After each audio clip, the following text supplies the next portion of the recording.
It's 8 o'clock, so I'm gonna call our, October the 3rd meeting to order.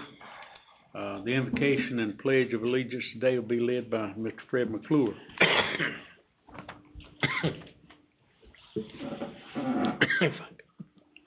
Bless you. Go ahead, Chris.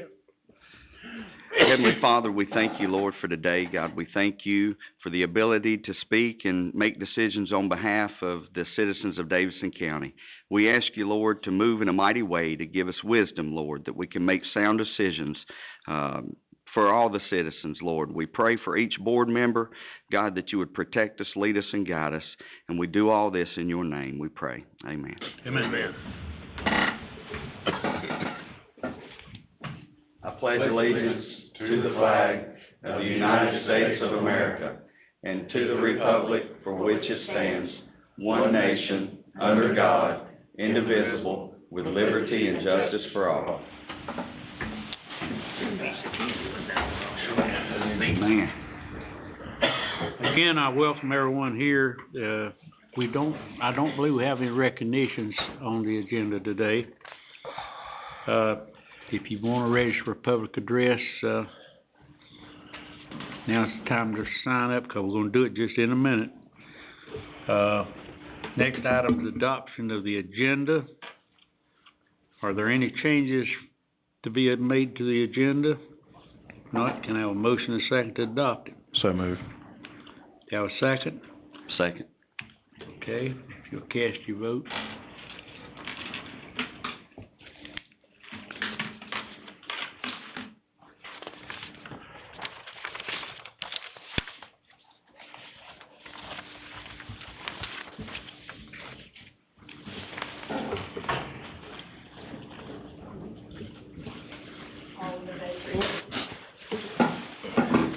And the motion carries 7-0.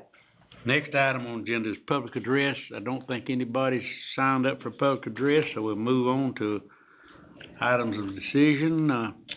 First item is the update on the ESInet. Rob Wilson will lead this off, I think. Good morning. Good morning. morning. The ESInet system that you're about to hear about today is a system that will allow primary 911 centers throughout the state and the nation to connect through an internet-based routing service and allow call centers to seamlessly communicate with one another. In addition, it'll provide improved geolocation of cell phone calls, which are the vast majority of the calls that we get now, and also allow us the ability to handle text messages to 911, pictures to 911, and video to 911, which is where we're going with 911. Wow. Davidson County agreed to participate Awesome. with the ESInet process in 2018 before I came on board. The letter of authorization, well, we're in the chute now for preparing to go on ESInet. The letter of authorization from AT&T was sent to the county attorney's office for review, and then we've also now sent that letter back to AT&T. AT&T is the vendor that the state chose to implement the ESInet. So as of yesterday, our letter of authorization has been signed and sent back to AT&T. We have an implementation date of sometime in second quarter, late second quarter. So there'll be a lot of things that you'll hear today from Gary Means. Gary is the network engineer with the North Carolina Department of Information Technology. He is a part of the department, part of the people that are implementing and have designed the network that we'll be on. At this time, we had a lot of decisions to make up front. Davidson County had purchased, through our 911 funds, a new phone system last year. We had the option to have the state come in and replace that with another new phone system that's hosted. Because most of the PSAPs around us are on the system that we're on, I made the decision to go ahead and stay where we were. I didn't see a need to buy new equipment since we just had new equipment. Even though it's reimbursable, we're still spending taxpayers' money, so I didn't see it doing that. And at this point, I've made a decision for us to stay locally hosted instead of hosted by AT&T. And there are reasons that I can explain that to you later on if you'd like. But at this time, I want to introduce Gary Means. Gary is the network engineer with the North Carolina Department of Information and Technology. Gary?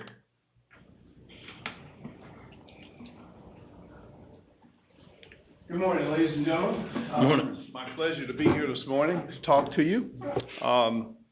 this is my life now. I spend quite a bit of time talking about, promoting, working on, engineering, problem solving, all those things that are associated with a network migration of this magnitude. So this is, again, a statewide initiative.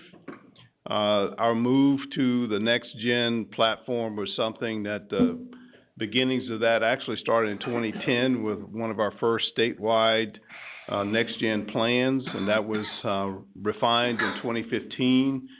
And we're actually executing a lot of the things that got launched in 2015, and that was again revised in 2018 so that we have a current going forward roadmap for what this is supposed to be when we grow up.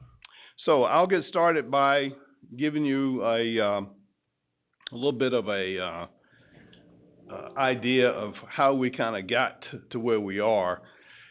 So we set forth back in 2016 with a RFP. The RFP was to, in effect, enable us to pick a vendor for providing a next-gen system according to the roadmap as set out in our plan. And so far, we've been pretty successful with that. We went through a process of evaluating vendors. We had 11 vendors that responded in 2016. It took us through most of 2017 to evaluate and make an award. We ended up with AT&T. AT&T had the most advantageous arrangement for the state in that it is a managed service.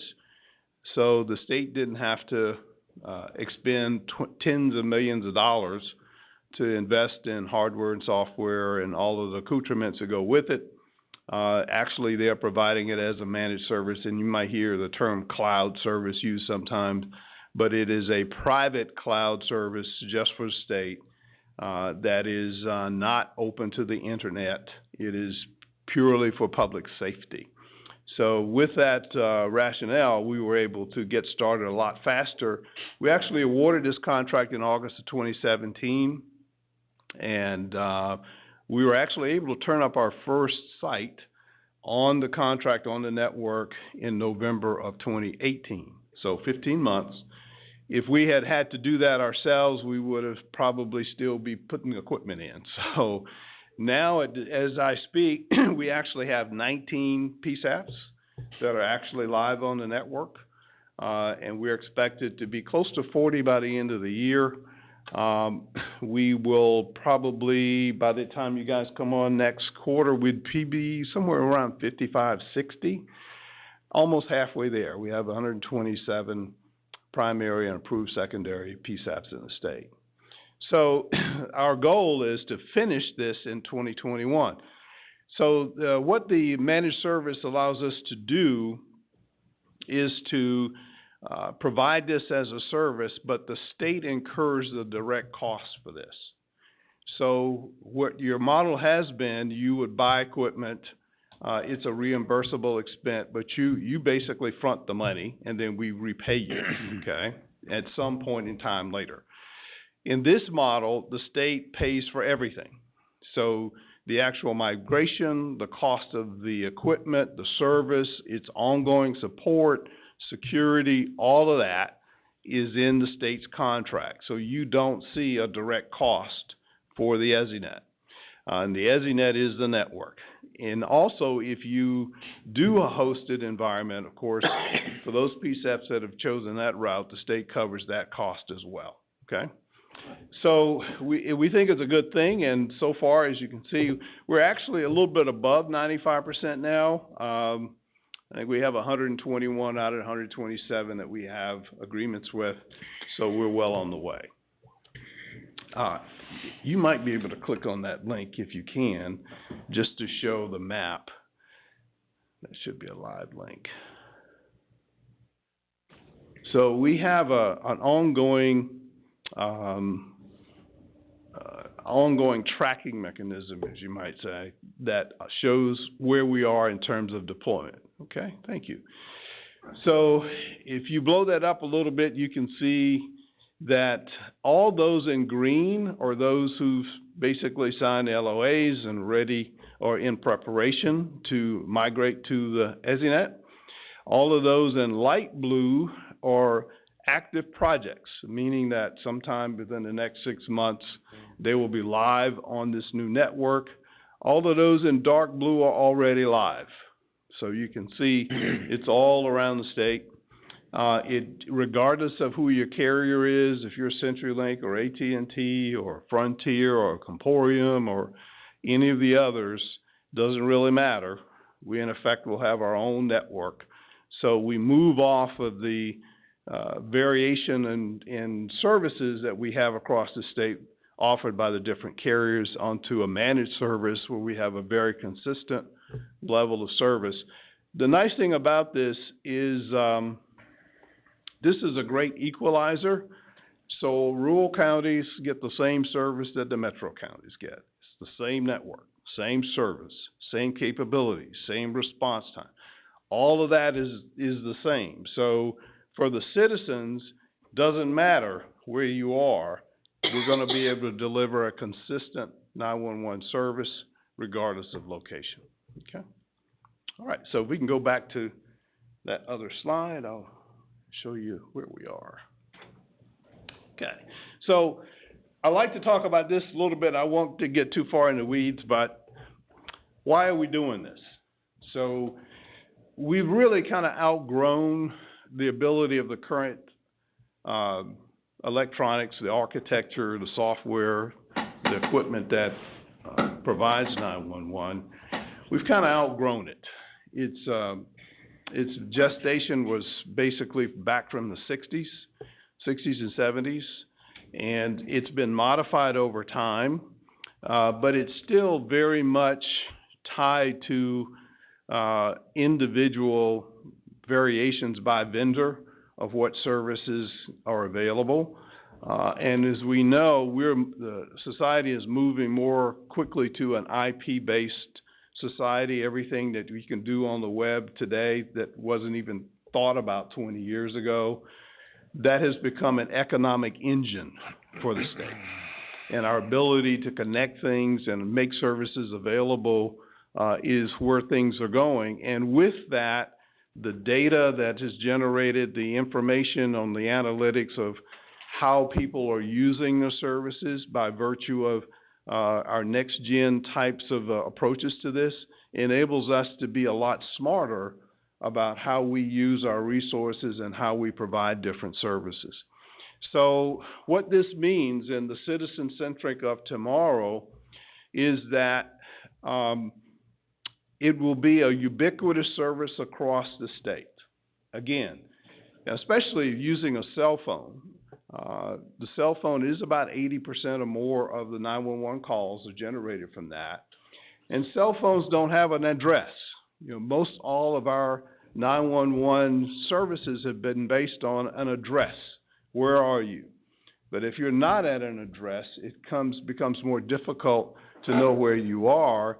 And we lose a lot of time asking and trying to determine where you are on a 911 call so that we can know what services to dispatch to you. Where this takes us is the ability of knowing where the caller is as soon as we receive the call. So immediately we have an address. I don't care if you're on Main Street or out in the middle of a river, we will know where you are eventually within about 9 feet of your actual physical location. Good. So with that, now we can deliver services a lot faster. It takes 10 to 15 seconds once the call started to even begin to understand the nature of the emergency. Here, within the first 2 to 3 seconds of the call, we'll be into what is your emergency, and all of that time we spend trying to figure out where you are is already done. So as soon as we know, then we can immediately tap the right service to respond to your emergency, and seconds can save lives. That's just the short of it. So with that, we are trying to move to a process where the addressing capability is not what really drives it. It's the location. And for that, we need something called GIS. So this is a logical map of what happens in NextGen. A 911 caller makes a call. The first thing we need to know is where are they? That's a decision. How do we get that information? So we are moving to a system where all of the location data of the entire state for every county, every city will be maintained in a central database that you see there as the GIS data repository. So it'll be a data repository of all of the lat and longitudes in the entire state. If they're mapped to an address, you'll have it. If not, it'll have a general location such that any GIS software can plot your location based on the XY coordinates that will be generated at the time of the call. How do we do that? Can I ask a question on Certainly. that before I forget it? Certainly. Is that just for incoming calls? Or if you have a missing person, abducted person, and you have the phone number, would enable you to locate where that phone would be? That's a reverse 911. That works a little different, but yes, if they are on a network and they make a phone call, okay, then if we go back to the carriers and understand where was that call made, they tell us the lat and longitude, then yes, you could plot where they are. And Commissioner, we can do that to some degree now. Yeah. We have someone that's lost and they have a cell phone. Yes. And they're not using their cell phone. We can actually go through the process and have the Yes. cell phone company ping the phone and get a last known location Right. for the contact. Right. So one of the things that is necessary that we're heavily engaged in right now is getting all this data to a consistent format, because every county kind of does it differently.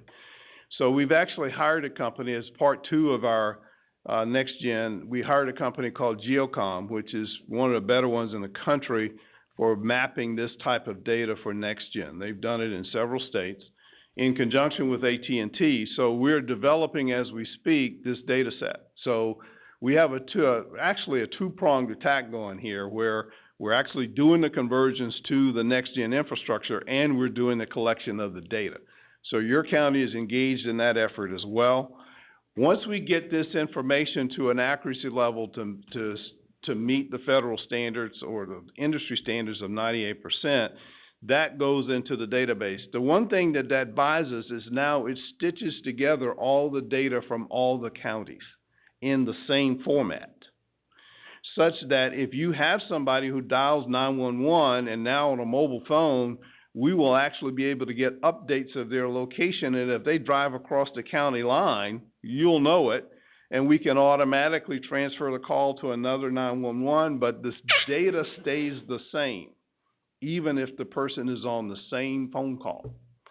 So we will have tremendous ability now to pinpoint locations and use and start to build new processes around how do we take advantage of this new tool to improve our service to the citizens.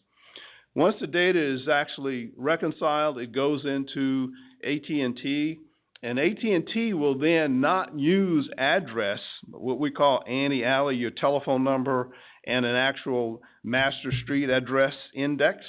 They will actually use your lat and longitude and eventually your altitude to route the call. So in that database, we'll have what we call a geofence built for Davidson County compared to Randolph County, compared to Guilford County. And within that fence, you can also map out towns like Lexington. So if you want to have a call come in and route differently inside your county to a different service agency, all of that is done by the lat and longitude of the caller, and that's how we will route the call. So once that's done, then the information that's in AT&T's network will say which PSAP should get the call, right? And so once you introduce that decision criteria, you can have multiple types of decisions, okay? Well, what if it's a call and it's within 2 miles of the border and there may be better services 2 miles on the other side of the county to take that. You might be able to automatically route it to the next county, but you have a rule for that for certain conditions. So now the conditions can be set. What if the call comes in and it's on an interstate, and that's handled by the Highway Patrol, okay? We could actually now, the Highway Patrol will be on this network. So you could write a rule that says if it's out here in the middle of 85, you might want to, 9 times out of 10, that's an accident, you might want to send it directly to the Highway Patrol. You can do that. And they can send it back to us if we need to. So all of this will be connected. One of the things that's really powerful about it is that the media by which a person can use on their cell phone is not limited to voice.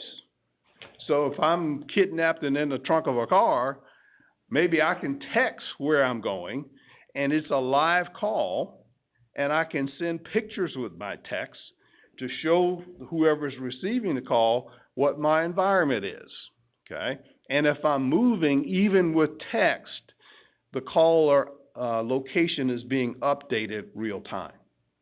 So the media that we'll have available to include voice, text, pictures, streaming video, all of that, because it's an IP or internet-driven protocol, will be available to us, to any PSAP, okay?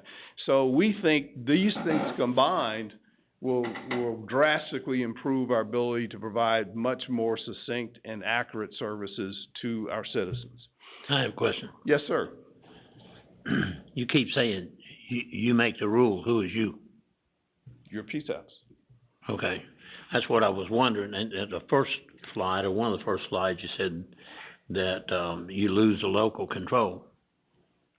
What are the things that we can do local control right now that we will not be able to do with your system? So in terms of local control, the main thing that will drive this system is this data. That's your control. It's your data. All we're doing is putting it in a central repository along with the others, okay? The rules as to who backs you up or the rules as to how you want to treat a certain call is up to you. One of the onboarding elements we talk about a lot is if you want to have a rule that says, hey, I'm being slammed and I've got 6 position live and I don't want a 7th call to sit there and wait, maybe I want to, after a certain period of time, send that to my neighbor in the next county because they have availability, but they can still send the call back to me, okay? So you can develop operational procedures based on what's best for you, what relationships you have with your partners in the region. All of that's up to you as to how you want to define the treatment of the calls. So it is very much under the PSAP's local control. Good question. The cloud storage, are we no longer going to have our servers to back up our data? So if you, in your case, you're going to have your own, you're going to keep the system that you have. All we're going to do is use the EZNet to deliver calls to you. But if you move to hosted, okay, all of that is actually more robust than you could ever make it locally, because our hosted environments are actually in 2 separate data centers in 2 separate states, fully redundant. So if you're on a Viper platform, okay, and a call comes into you, it actually could come to you from the host platform in Columbia, South Carolina, or Raleigh. They're both active at the same time. If Raleigh blows up, all their calls will come out of Columbia. You actually have multiple routes into your PSAP from each of those locations. So there's not one data circuit that delivers your traffic. You have 2. One dies, you also have, a immediate backup. Your backup location on this network with hosted is actually one that is a duplication of your primary, and you can actually have folks active at your backup and your primary at the same time, because it changes the dynamic of a call taker from a physical seat in your PSAP to a logical presence in the network. Mm-hmm. So if you wanted to leave and go to Greensboro and log in Greensboro, your calls generated here in Davidson County would follow that agent to Right. Greensboro. So the backup of your translation is in a data center. So there is no single copy of your footprint in the network. There are multiple iterations of your software throughout the network in each of the redundant sites. I understand that, sorry, Chris. Go ahead. I understand that. So we're gonna back our stuff up locally, and it'll also be on the network backed up, is that correct? We've made the choice so far to keep ourselves as being locally hosted. So instead of having the data at the two diverse sites and relying on a T1 or a fiber circuit to deliver our calls, they'll be delivering our calls to the center here. Will remain hosted, we'll have our servers here, and then we'll also be our own backup at this point in time. Right. Okay, so our stuff won't be on the cloud, is that? No, your actual call handling equipment, because there's two parts to this. This is the network piece that delivers a call from a carrier to you. The call handling piece is what your actual call takers interface with. Okay. And in this case, that equipment will reside in your PSAP, not in the cloud. Okay, all right. Which in turn means our cybersecurity risk kinda, if the IP was attacked, cybersecurity, and we have different routes to get in, it makes more sense if you have less routes to get in, you could be more protected, correct? Not necessarily. In effect, since this is a private network, we have multiple ways to get to you if in case you are attacked. So what this would buy you is if you had a cyber attack on your local network, hosted environments could actually log in somewhere else that's not under attack and still get their calls. For you, we have nowhere else to send those calls but you, so you have to make sure that your environment is up to standard. So to help in that, the state is actually paying for a cybersecurity assessment for all PSAPs. I see where the Department of Homeland Security strongly recommends implementing the NIST cybersecurity framework, which is laid out online. Yes. And it talks about its flexible, risk-based approach to improving the security of critical infrastructure. Right. So, it looks very intense, but that's definitely one of my concerns is cybersecurity in our day and time. So we are, in fact, I have the bids on my desk, but we have solicited bids to have a cybersecurity demographics report performed for all PSAPs in the state. So we have some federal funding that we will receive through a grant that we're going to help pay for that. But we will actually contract with someone to come to every single PSAP and perform a cybersecurity assessment and do a rank order listing of every PSAP in the state. And the NIST standard that you just quoted is the fundamental basis of how that assessment will be conducted. But they'll be looking for not only just your network, but what kind of policies are you using to ensure your security. For instance, are you backing up your translations? Are they backed up off-site? Are you updating your equipment at the latest release? There are a number of different variables that play into a good cybersecurity hygiene that they're going to be checking for. And if you are in any way deficient in any of those parameters, we've also contracted with the Fusion Center and the North Carolina National Guard to help come fix it for you. So the state is going to absorb that cost to make sure that we don't have any holes in this. And all of those parameters are checked and reassured, backed up before they go live, correct? Correct. Okay.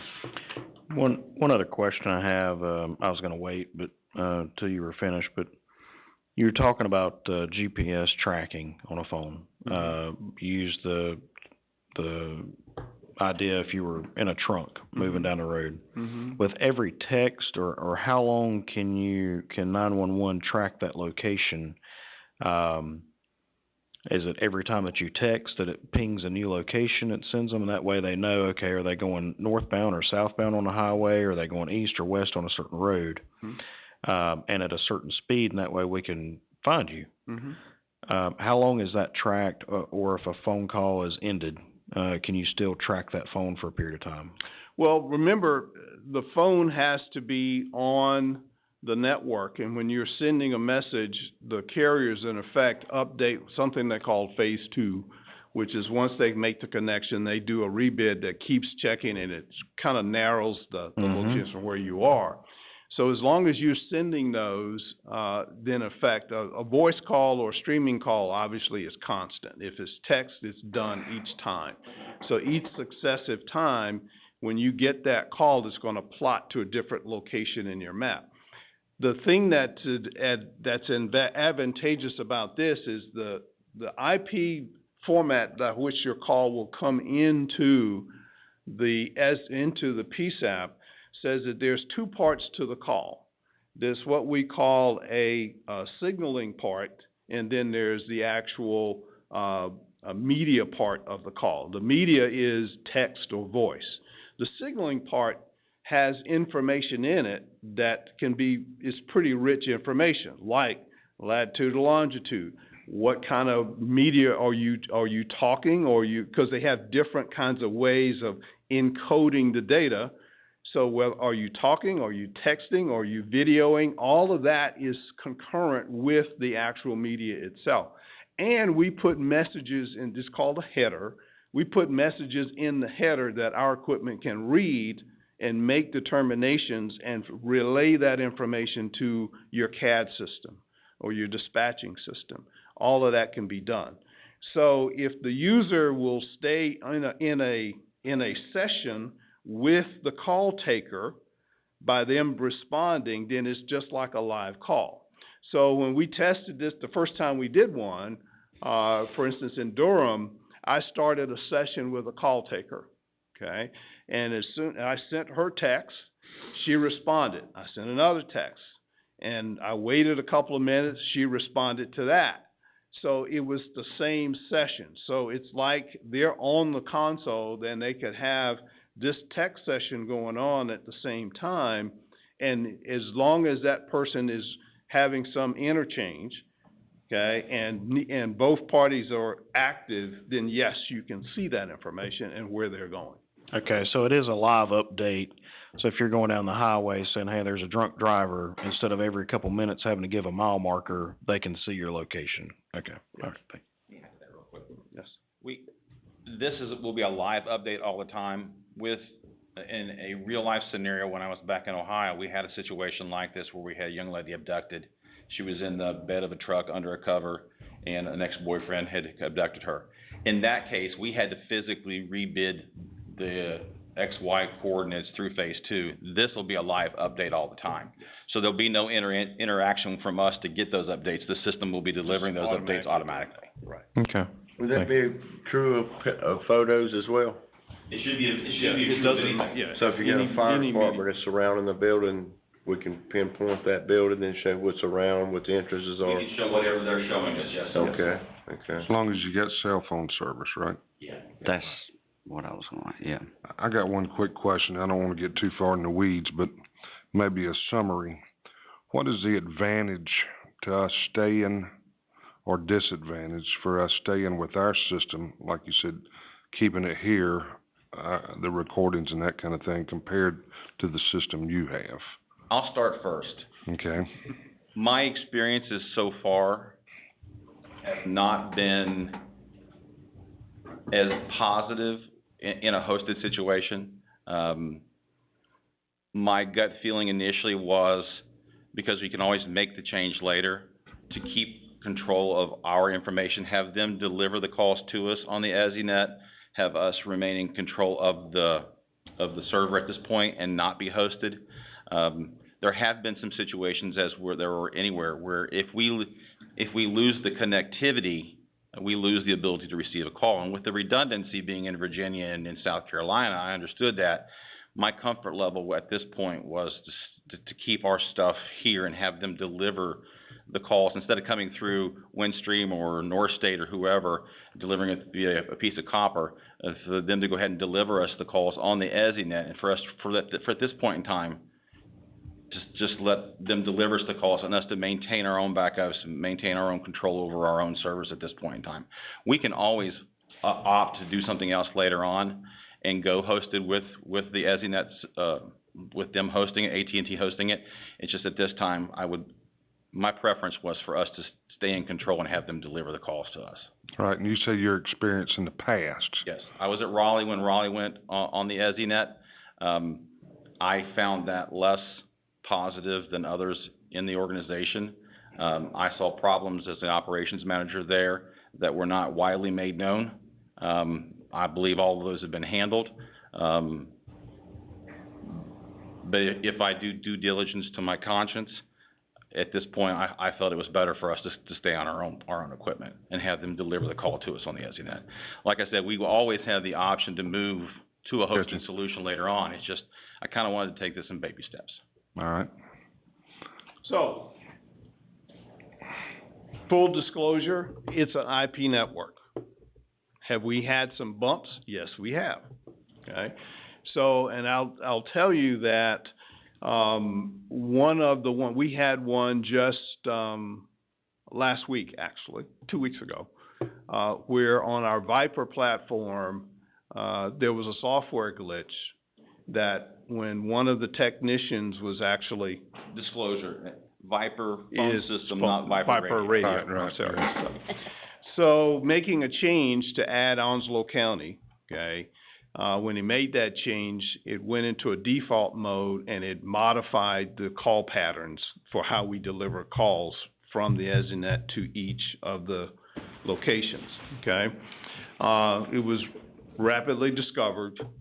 It took us about 2 hours to fix it.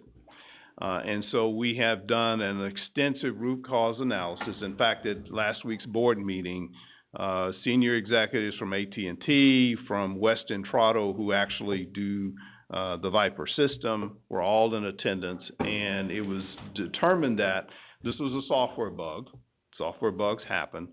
It has been addressed. We had a root cause analysis. We went through all of the process of defining best service management procedures, and so that fix will be implemented in a measured and defined way. What we've also instituted is a much more robust change management process. So the change management process basically means you have to determine the impact of a change, you have to have a backup plan for the change, you have to, in effect, have agreement for the change by all the parties. So now the board, of course, any change that AT&T makes, we have to approve that. So we have the ability to manage our own destiny in this respect. But performance-wise, other than some of the disk problem that we had 2 weeks ago, most of what we've had has just been minor issues where we have to tweak a configuration one way or the other to optimize it for each particular PSAP. But the EZNet itself, how we are delivering the calls to each of the PSAPs, has not had a bump. So, Just a question, would y'all pick that up? Sorry, sir? Say, would you pick that problem up as a local PSAP, or would we depend on them to pick it up and fix It it? depends on where the problem is. If the problem is in the delivery of the call to us, then it would be them, the state would be picking it up. If it winds up being at one of our servers, one of our computers dies, if it's on our hardware, because we're remaining hosted at this point, then we would actually have the vendors come in and do that. And we have maintenance contracts on that stuff. I have relatively short response times for the vendors on those things. So it depends on where the problem is. My concern, and it may be unwarranted, but you got two different bosses here. You got a PSAP for one, and then you got these folks at the state for the other. And the PSAP's not gonna know what the problems are at the state. we have a solution for that. So what I haven't talked about is that, we understand running a network like this, you can't have PSAPs individually trying to deal with somebody like AT&T. So part of the state plan was always to build a network operations center specifically for the PSAPs. That is now a reality. It's called the NMAC. It's the Next Gen 911 Network Monitoring and Assistance Center. It's actually we had the ribbon cutting on the 19th of September. It's actually located in the DIT's Eastern Data Center. So it's a full-fledged Tier 3 data center. All of the state's data infrastructure is in that. In fact, the main data floor is right across the hall from the NMAC. We put it there for a reason. Number one, all of the network infrastructure at the state level, to include all of the circuits that AT&T provides and CenturyLink and everybody else, is in that building. We also have the expertise of state employees who manage a network of almost 3,000 endpoints every day. They manage the data center. They do application software. They do support.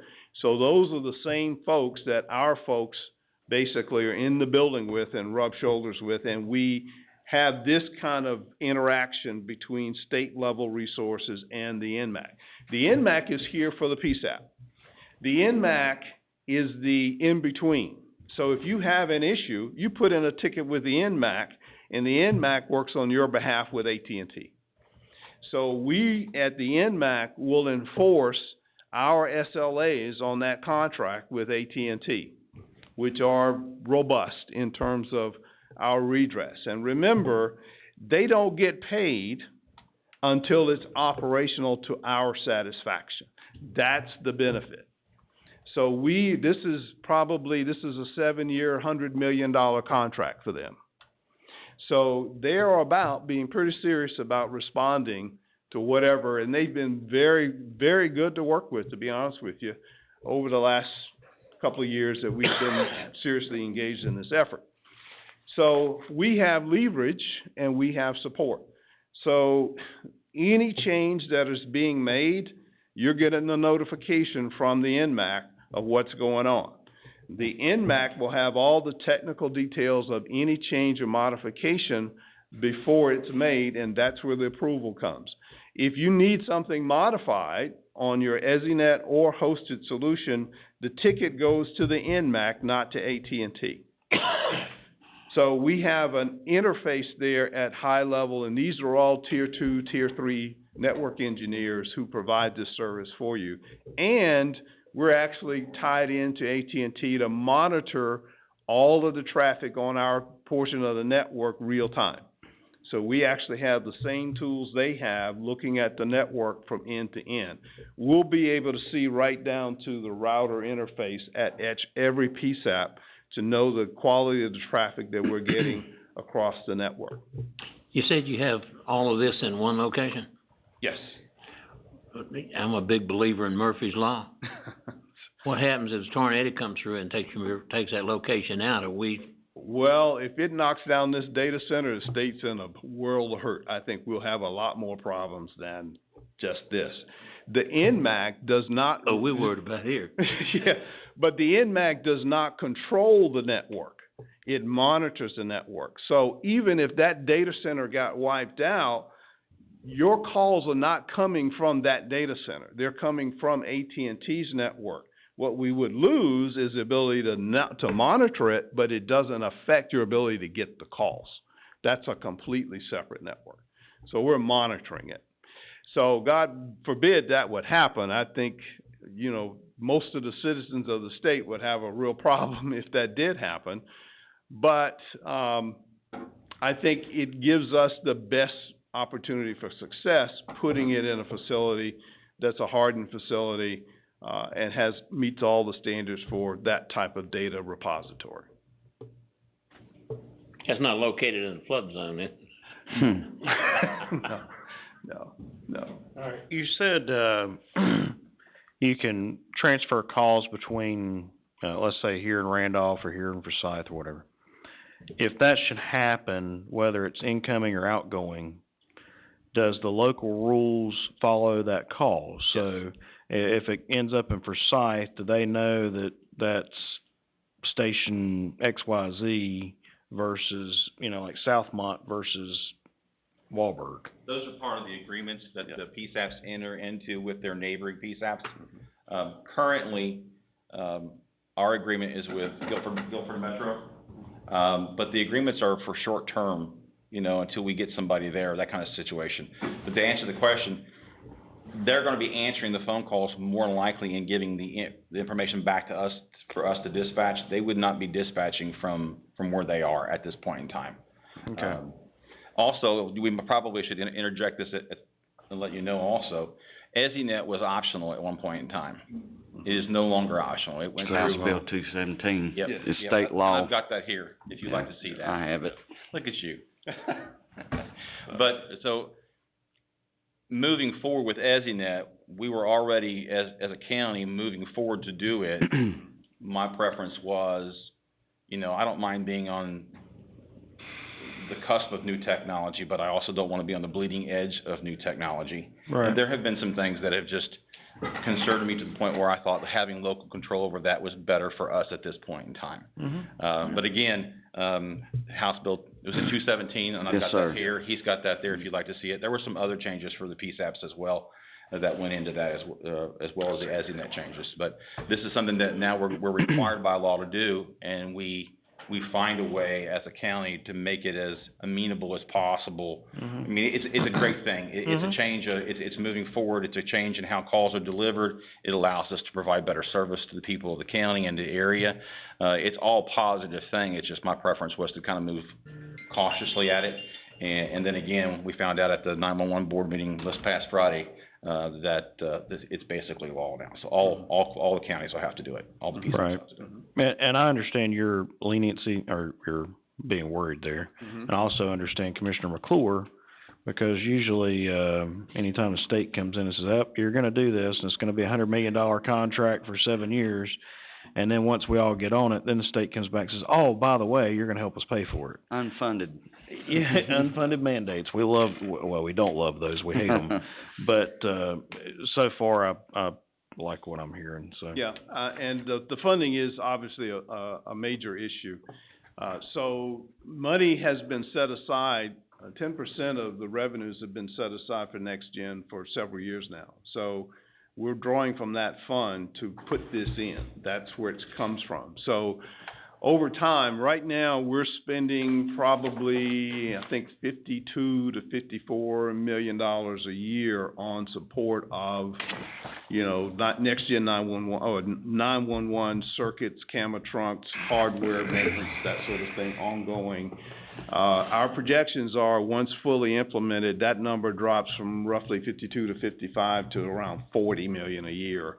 And that's paying for all the things that we're gonna have coming from AT&T as well as for our GIS efforts. So it's obviously, if we can redirect funds and get something more efficient at less cost, it opens up opportunities to do other things with the same data stream or same financial source over time. And there are things strategically that I think the state wants to invest in, at least from where I see it, especially in training and certifications and so forth for our call takers. Investing in that in people, I think, gives us a longer benefit versus buying a bunch of hardware. So our take is, if we can find a way to do this effectively and efficiently and give you better service than having 100, because remember, from where we sit, there's 127 different ways to look at this puzzle, okay? And everybody looks at it differently. And so now we can at least have a baseline of standards that apply to everyone because they're on the same network. And that's what we're trying to get to. We are looking forward to the innovations that will come from our, community of PSAP directors, managers, and supervisors. You deal with this every day. There's things we don't know that we could probably have solutions for that may be long-held problems, that now we have tools to fix those things in manners that we haven't had before. We're just looking at it from a state perspective. Hurricanes come through, Last year, we didn't have the flexibility. This year, we had the flexibility. We had pre-programmed routes for 22 of the PSAPs on the coast to send those calls as far away as Cherokee. I mean, literally.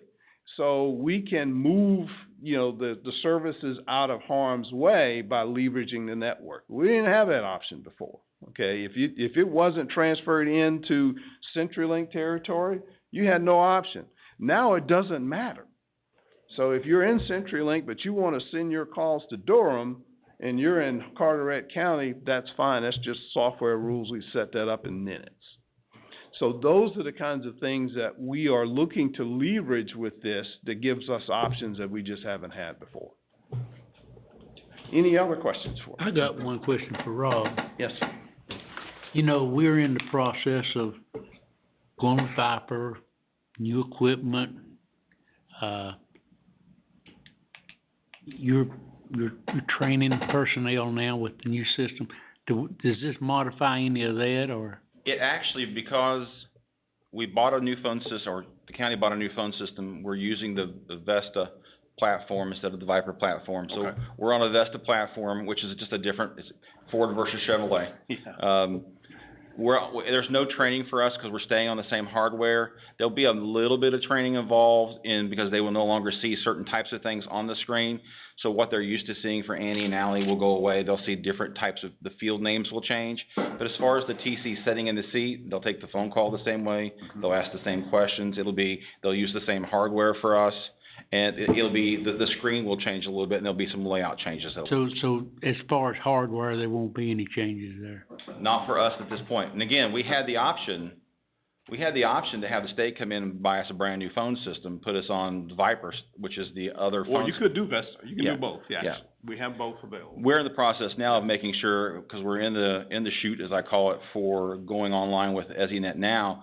We've started answering the questions from AT&T. One of the things we have to be is on the latest and greatest version of software on our Vesta platform. And we will be on the latest. We stay up to date. There's a new version of software that came out for the phone system. Our maintenance contracts cover all that, and we'll be on the latest and greatest version of software within 30 days and maintain that as we move forward with the Vesta. But Okay. to answer your question, the training curve for us will be very minimal. The radio training that we did, because the comm center actually has the new 7500, the new console. We put those in place on August 13th, I think it was. That training was minimal also because they had been using one for Thomasville, and the consoles that we came off of, it was very similar. So the training curves for us on the hardware side have been minimal so far. Are you calling it Vesta? That's Yes, that's the Motorola version of a call handling system. Viper is the West or Intrado version. That's so funny. Every time somebody says that name, I'm thinking of the Italian scooter. And when he said Viper, I thought, you know what? Yeah. For me also, That's what I thought too. I thought I stood and said phone system Viper, not radio Viper. And yeah, we love that name for some reason, so. Okay, are there any other questions for Jerry? Good. Okay, Very good. Thank you. thank you so much. Thank you, sir. Sure, thank you. Let me end by saying, this is a national initiative, EZNet. North Carolina, with all of my trepidation, I have some trepidations and I'm cautious as I move forward with anything new. North Carolina is in the forefront and a leader in this area nationally.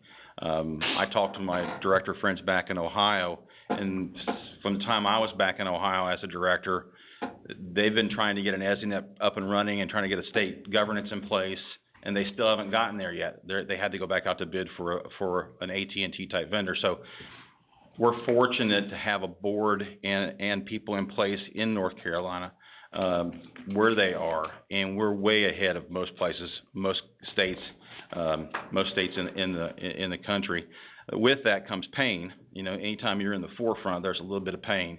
But I wanted to congratulate the board, the 911 board as a whole. This initiative is way ahead of others that are still trying to get off the ground on it. So we're way off the ground.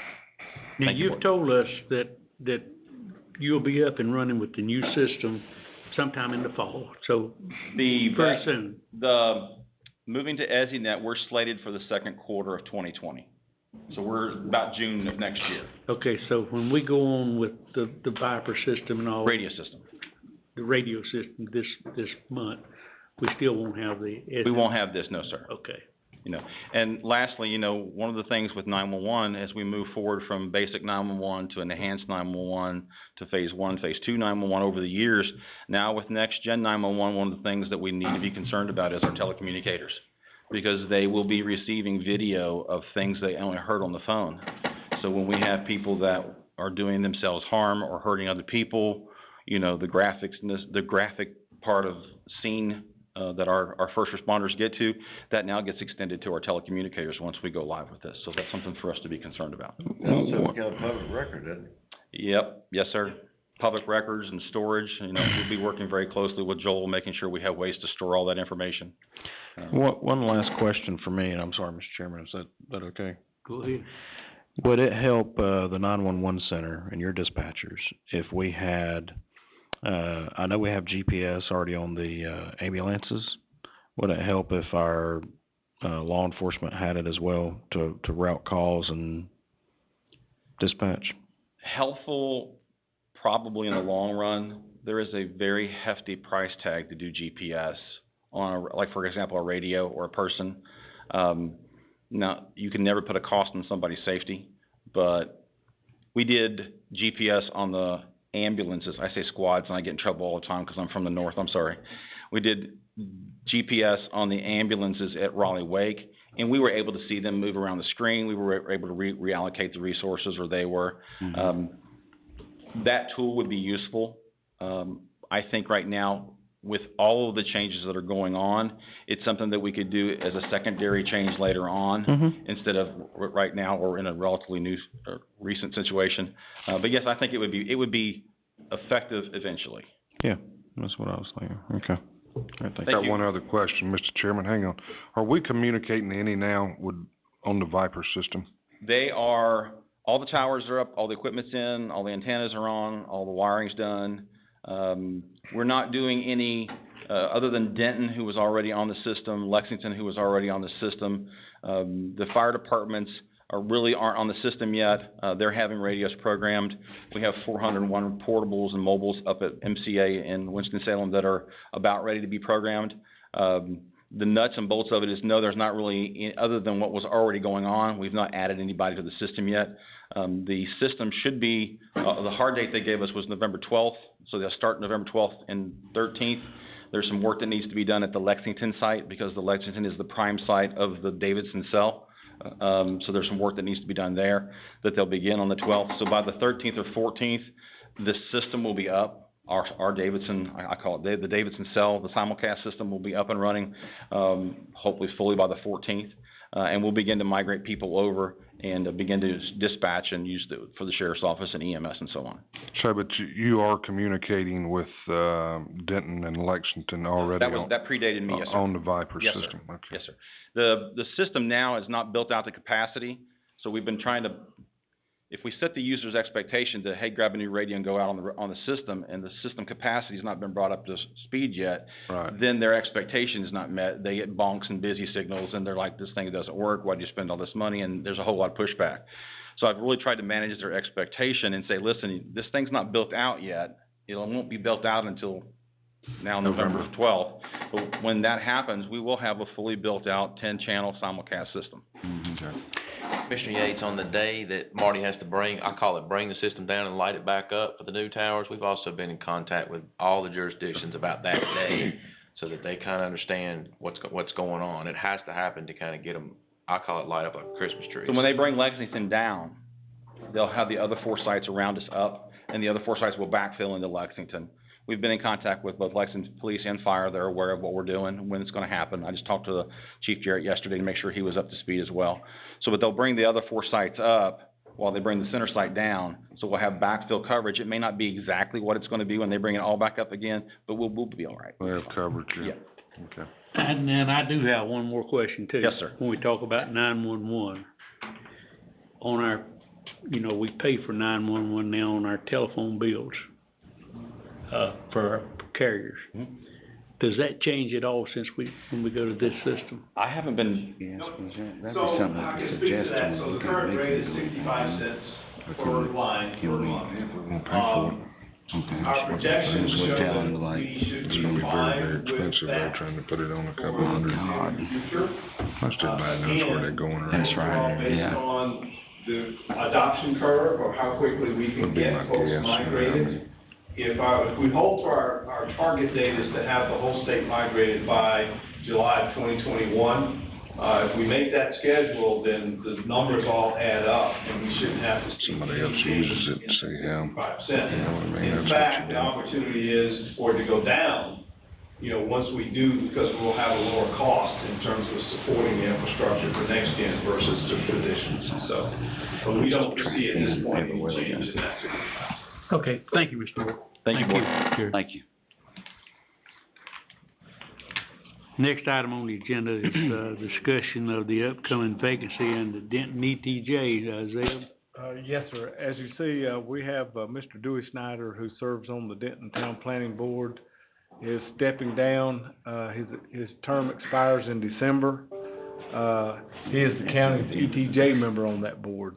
He provided early notice to give you time to recruit a replacement. And the requirement is that individual filling this position will need to reside outside the town limits, but inside the 1 mile jurisdiction. Mr. Corman said one possibility is to ask Scotty Morris to fill this position. The terms are for 3 years, and the person is appointed by the town council after getting a recommendation from this board.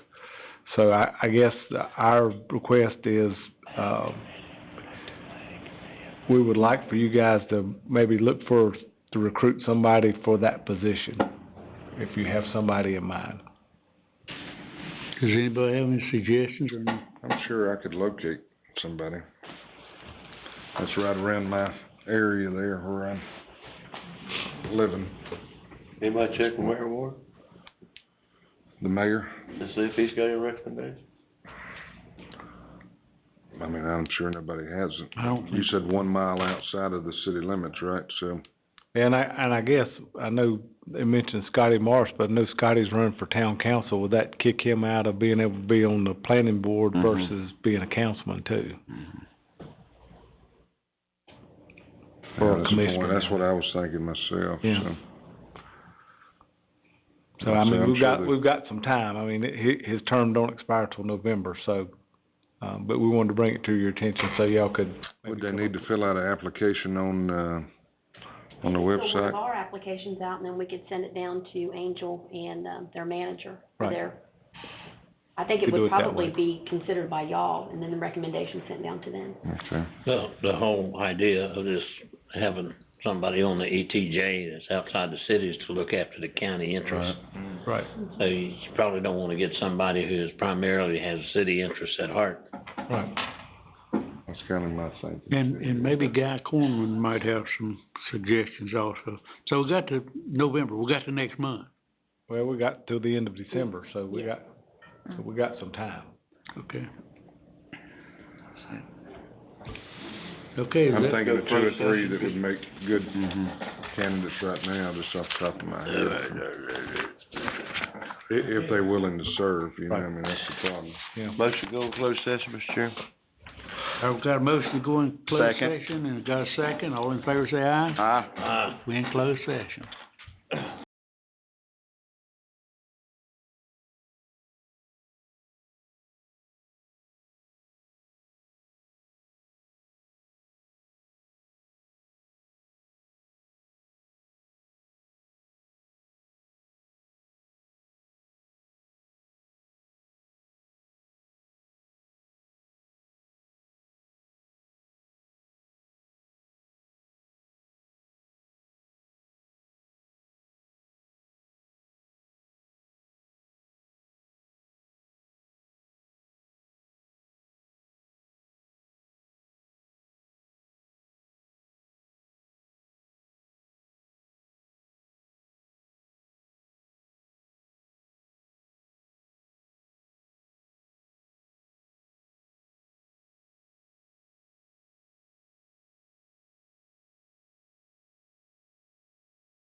Back into open session. So moved. In a second, and Oh, I know. all in favor? Yes. We're back in open session, Mr. Attorney. In closed session, the, board considered a personnel matter. Just a minute, go ahead. Excuse me, in closed session, the board considered a personnel matter and gave direction to staff for further action. Mr. Chairman, if I could ask the indulgence of the board for just a moment to share some information with the board. Go ahead. Our staff, along with the Department of Social Services staff and the Sheriff's Department, has been working for some time with regard to allegations that a child in the county had been sold for cash and a vehicle. And the grand jury on Monday returned true bills of indictment, and I had been reluctant to share this with the board until the individuals who were the basis for this investigation had been arrested. They were arrested last night, and I wanted the board to be aware of this because it has hit the press. Sherry Woodyard in my office just sent me the press release with this. It's on WGHP. It's entitled, "3 People Arrested After Allegedly Trading Toddler for Vehicle in Thomasville." Social Services is, as you might understand, involved with this child. I believe, based on the information Sherry has provided for me, that this is the first time that these criminal charges have ever been brought in the state of North Carolina. I wanted to make the board aware of this because this may well garner additional press attention, and wanted you to be aware in case you were questioned about it. We're glad to assist with whatever information you need with regard to that, but I think probably those questions would, at this point, be best directed to Dale. I apologize for the interruption on that, but I thought that that was something that we had been waiting to make the board aware of that, and it's timely. Yeah, I'd like to be aware of it before it hits the paper. The problem is that here the timing was such that we didn't want to share that information until they were arrested. I understand. Thank you, counsel. Thank you, Mr. Move Attorney. adjourned. Got a motion to adjourn, all in favor?